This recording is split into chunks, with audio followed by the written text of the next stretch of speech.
हर तन्हा रात में एक नाम याद आता है, कभी सुबह तो कभी शाम याद आता है। जब सोचते हैं कहले दोबारा मोहब्बत, जब सोचते हैं कहले दोबारा मोहब्बत, फिर पहले मोहब्बत का अंजाम याद आता है।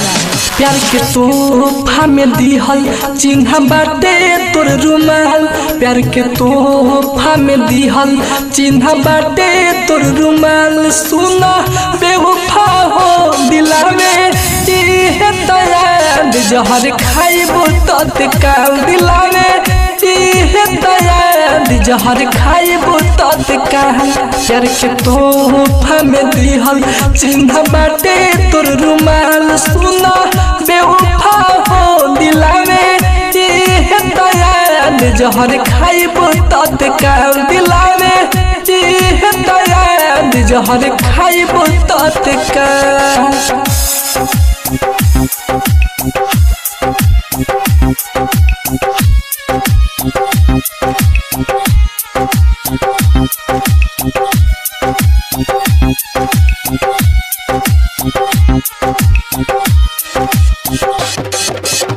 साथ निभावे के खैले रहलू कसम, तब कहे दूर भइलू हमसे हुसैना।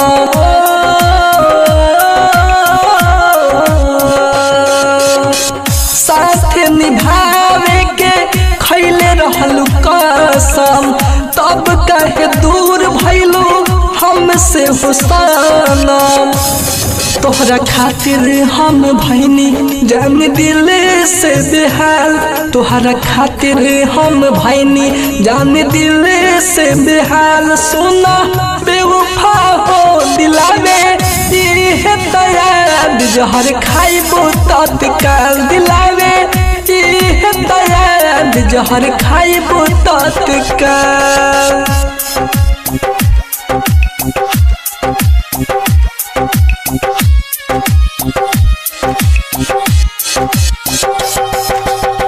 प्यार मेरा सीख अब भइले आवारा, कतही तो मिले नहीं कौनो सहारा।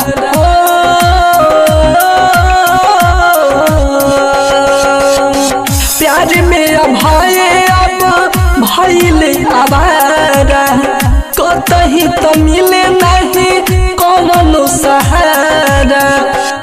विकास बेदर्दी के साथे जाने चललो कवन चाल, बीरू सरवन के साथे जाने चललो कवन चाल। सुना बेवफा हो दिलावे इहे तो याद, जहर खाइबो तत्काल दिलावे इहे तो याद, जहर खाइबो तत्काल। प्यार के तोहफा में दिहल चिन्ह बाटे तोर रुमाल। सुना बेवफा हो दिलावे इहे तो याद, जहर खाइबो तत्काल दिलावे इहे तो याद, जहर खाइबो तत्काल।